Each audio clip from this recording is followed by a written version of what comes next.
ditemukan sebenarnya banyak ya. Itu baru berapa nih? 8 apa 9? 1, 2, 3, 4, 8 dulu. 8. Dan ini semua cara kinerja otak kita. Einstein punya 7. Einstein punya 7. Nanti di mental health kayaknya ya, saya akan kasih lihat Anda gambar-gambar otak deh. Kayaknya di mental health deh. Jadi, tidak ada anak yang bodoh. Tidak semua anak harus matematika 9 di Bapak. Matematika 5 boleh, tapi olahraga 9. Bahasa 6 boleh, tapi seni budaya 9. Paham ya? Setiap Anda dan saya punya beda-beda. Nanti kita di kelas hari Jumat, saya akan kasih Anda communication skill. Saya ngajar ini untuk anak-anak SMA biasanya. Kenapa? Karena saya punya verbal linguistik. Mana nih verbal linguistik? Body smart, nih, word smart. Kalau saya nulis, orang bilang enak dibaca. Makanya tidak sedikit yang di Facebook saya suka bilang, Bu, udah lama kok nggak nulis. Kalau saya sibuk saya nggak nulis, kan. Terus nggak posting gitu. Karena kata mereka, bukan kata saya. Saya mah cuma nulis sesuai apa yang ada dalam ide saya. Nulis aja gitu. Karena kata-katanya enak. Kalau ngomong juga katanya enak. Enak tuh gini. Sampai hari ini jam gini saya tidak lihat ada yang ngantuk-ngantuk ya. Padahal saya ini ngomong belum dari 1 sampai 10 ini saya belum 7 loh. Ini 4. Kenapa? Lemes loh di sana. Lemes Bu, capek juga ya ngobrol sama yayasan gitu. Karena kenapa bikin lemes? Masalah mereka banyak sekali tentang sekolah. Jadi waktu mereka konsultasikan masalahnya ke saya, otak saya ini terus terkuras. Jadi saya agak lemes nih. Saya lemes aja, Anda nggak gini, nggak ngantuk. Gimana saya nggak lemes? Kalau coba saya sesi 1, sesi 2, ini agak lemes sedikit nih. Gitu. Saya punya kemampuan verbal linguistik. Saya tahu belajar. Pertama dikasih sama Tuhan, kedua saya belajar bagaimana bicara 4 mata, bicara bertiga, dan bicara di banyak orang. Gitu ya. Bagaimana menyampaikan pesan dengan secara sistematik dalam pikiran. Saya nggak pernah khotbah bawa teks. Bingung saya kalau suruh teks. Kan suka ada yang gereja gini, Bu, bisa nggak Bu naskah khotbahnya dikirim dulu? Aduh nggak bisa. Kenapa? Semua tertata di dalam otak. Apa yang saya sampaikan semua tertata dalam otak. Nah ini yang namanya multiple intelligence atau kecerdasan majemuk. Nah Bapak yang udah mulai ngantuk, ngopi Pak, ngopi. Udah. Pak kalau ngopi jangan pakai gula ya. Harus kopi pahit. Apa itu karunia rohani? Kemampuan khusus yang dikasih Tuhan untuk melayani Tuhan. Anda bekerja melayani Tuhan bukan? Jadi Anda diberikan kemampuan khusus dari Tuhan untuk tubuh Kristus. Dan setiap orang harus punya minimal 1. Anda punya 1 minimal. Ada 4, saya punya 4. Yang pertama leadership, 2 manajemen, ketiga mengajar, keempat bermisi. 4. Saya masih ingat banget itu semua karunia rohani. Dan nanti bisa diulang beberapa tahun nanti kita akan tes karunia rohani. Setiap orang percaya harus menjalankan fungsinya menjadi untuk karunia rohani. Makanya saya selalu pengen jadi pemimpin. Kenapa? Karena saya tahu saya punya karunia rohani leadership, kemudian saya punya ilmu tentang leadership. Gitu ya. Jadi harus tahu karunia rohaninya. Staf saya dia punya karunia rohani, tahu nggak apa? Hidup miskin. Dia bilang, Bu, kenapa ini saya karunia rohaninya hidup miskin? Sampai dia meninggal. Ini karyawan saya waktu itu meninggal umur 38 tahun. Si anak ini, si Meyat ini, tahu nggak Bapak Ibu? Benar-benar hidupnya susah terus. Padahal gajinya banyak. Kenapa? Karena setiap kali punya gaji, dia tergerak untuk memberi kepada yang lain. Ini karunia rohani. Kemudian Tuhan tidak memberikan karunia sebagai upah pada kebaikan kita, tapi sesuai anugerahnya. Jadi karunia rohani saya dengan Pak Hendra bisa beda. Dan nggak masalah. Maka kita akan menempatkan karunia rohani tersebut sesuai tempatnya.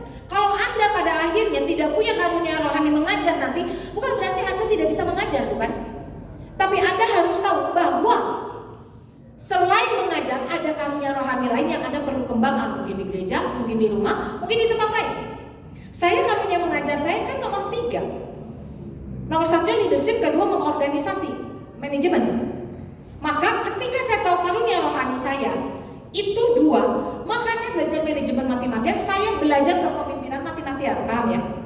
Dan akhirnya ketika saya bisa menguasai semua, Tuhan pakai lebih lagi. Karena rohani diberikan untuk kepentingan, bukan untuk kepentingan pribadi, bukan untuk cari duit. Duit itu datang sendiri. Duit itu gak perlu dicari. Bapak Ibu gak usah cari berkat Tuhan, serius. Kenapa? Karena berkat itu sudah diberikan oleh Tuhan sesuai dengan takaran kita. Jangan kerja cari uang saja semata. Apakah salah? Tidak salah, tetapi tidak tepat. Karena apa? Yang utama adalah untuk menjalani panggilan ini. Uang, nanti Anda butuh apa, tinggal doa, Tuhan kirim. Serius. Pernah doa, Tuhan saya gak punya uang, kirimin saya uang, terus ada uang dikirim? Belum, kurang besar imanmu. Kan dikatakan gini, punya iman sebesar biji sesawi pindahin gunung. Bukan, konteksnya kayak itu ya. Konteksnya kayak itu, enggak. Tuhan mungkin masih bentuk. Ini ya, pembantu saya di rumah paling takut kalau saya sudah doa. Gini, ini anak tukang main HP. Lagi nyapu, ini anak laki kan. Lagi nyapu, main HP. Saya bilang begini, selesaikan dulu kerjaanmu baru kau main HP. Bandel, gitu terus saya bilang gini, Ibu doain loh HP kamu rusak. Enggak Bu, jangan. Kenapa? Kalau ibu udah doa, pasti dijawab sama Tuhan. 3 kali saya doain HP-nya rusak, 3 kali HP-nya rusak. 1 kecemplung ke dalam kolam, yang 1 lagi kecemplung dalam semen, dia lagi gini terus jatuh. Yang 1 lagi mendadak itu chargernya nggak bisa nyala. Gara-gara saya doain, gara-gara bandel banget ya. Anak saya bilang, kalau saya bilang kan kemarin dia mau magang di Jerman. Pacarnya di Jerman, dia di Swiss. Saya bilang, Mami nggak suka loh kamu di sana. Soalnya apa? Saya kepikir ini anak 2 ada di luar negeri ya, nggak ada yang ngawasin, ngerti nggak? Bisa terjadi segala hal gitu. Terus saya doakan Tuhan, jangan dia masuk ke Jerman. Padahal sudah bagus tuh semuanya, udah internet, udah semua udah di ACC tuh. Dua-duanya di Hamburg sama di mana ya, satu lagi saya lupa. Itu gagal. Tahu saya doa, Tuhan tolong gagalkan. Gagal. Padahal dia udah pede karena udah kelihatannya lampu kuning nih, tinggal maju gitu ya. Gagal loh. Saya bilang, Mami kenapa gagal ya? Iya, soalnya Mami doa supaya kamu gak usah. Kata dia, kaget.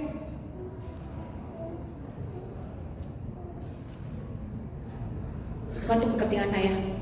Doa bukan untuk kepentingan kita. Kita melakukan segala sesuatu bukan untuk kepentingan kita, tapi untuk kepentingan Tuhan. Mengapa setiap orang harus mengerti karunia rohaninya? Untuk temuin panggilan hidup, untuk kita jadi motivasi. Oh, panggilan saya ini, maka saya harus lakukan ini, maka saya harus ambil pelatihan ini dan lain sebagainya. Apalagi agar berguna bagi orang lain.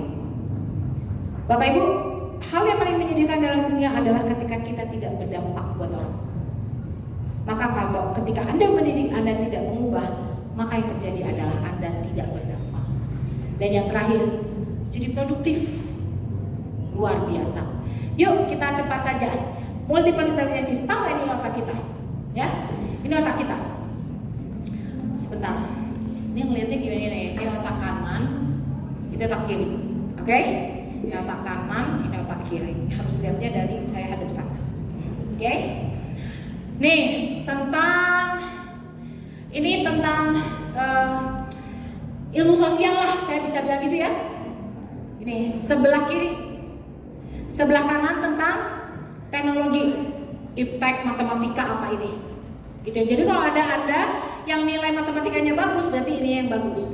Nah, kecerdasan ini setiap orang beda-beda. Ada yang kepala otak kirinya lebih bagus daripada kanan, ada yang kanan lebih bagus. Saya punya teman, sahabat saya sama Ibu Ruth. Dia itu bisa mengeris dua tangan bersamaan. Si tali itu dia punya bisa nulis bersamaan. Jenius luar biasa, IQ-nya 147. Dan tangan kirinya kalau nulis bentuknya bagus sama kayak tangan kanan.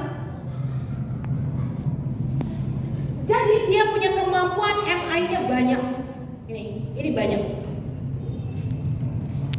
Apa tuh kecerdasan intelijensi? Yaitu kemampuan menyelesaikan masalah atau keterampilan.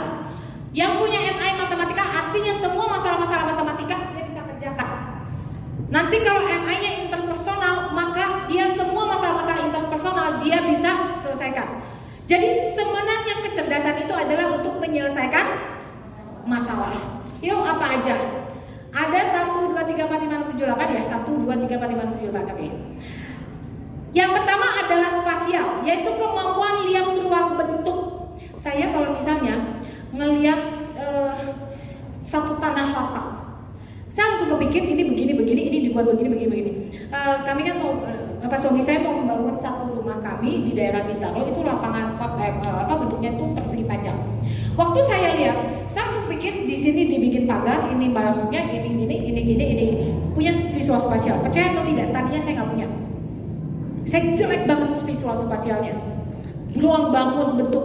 Sampai hari ini saya tidak bisa baca lukisan 3 dimensi. Bapak Ibu ada yang bisa baca 3 dimensi? Tahu 3 dimensi? Yang abstrak itu? Terus kelihatan, wih ada dinosaurus. Saya lihat mana dinosaurusnya, nggak ada. Saya nggak bisa. Nah itu visual spasial ya. Kemudian musik. Oh ini anak saya nih. Dia udah grade. Dia udah kompetisi sampai luar negeri anak ini. Musik. Jadi kadang suka keluar dari otak dia irama-irama musik dan dia buat lagu. Gitu ya. Logical matematik. Pelajaran matematika itu lulus tidak boleh dihafal, tetapi harus dipahami kan gitu. Itu untuk berpikir logis. Dari sini ke sini, dari sini ke sini, ini harusnya gini. Kemudian interpersonal, yaitu kecerdasan untuk berhubungan dengan orang lain. Ini adalah kecerdasan yang seharusnya semua orang punya loh. Karena kita seumur hidup mau berhubungan dengan orang lain.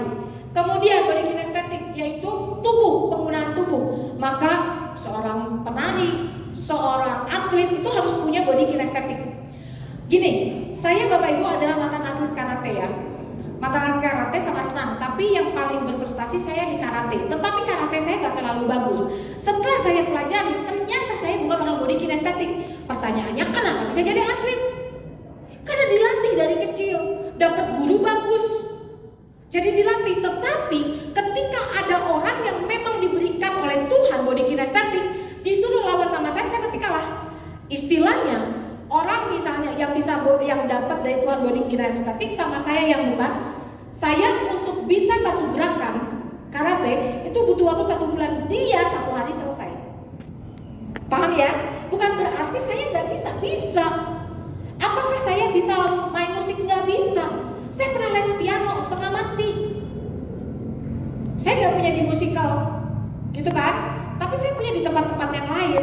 Salah satunya adalah word smart tadi, linguistik. Apa lagi? Linguistik nih. Tadi ya word smart, yaitu jagoan bicara sama nulis atau nulis. Mungkin dia nggak bisa ngomong, tapi dia jago nulis. Mungkin dia nggak bisa nulis, tapi dia jago ngomong, atau dua-duanya. Kalau bahasa Alkitabnya fasih lidah, gitu ya. Biasanya kenapa orang Batak banyak jadi lawyer? Wah, kalau ngomong, saya nggak tahu ya kalau orang Karo bahasanya apa. Kalau orang Batak itu mandok hata ya. Jadi kalau gini, saya waktu itu habis dari HKBP ya. Terus ada acara pesta gondang Batak. Terus ya suruh berkata-kata mandok hata itu ya kalau bahasa Tobanya. Kalau bahasa Karonya apa?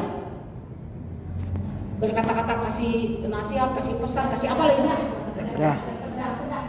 PEDA. Pedah.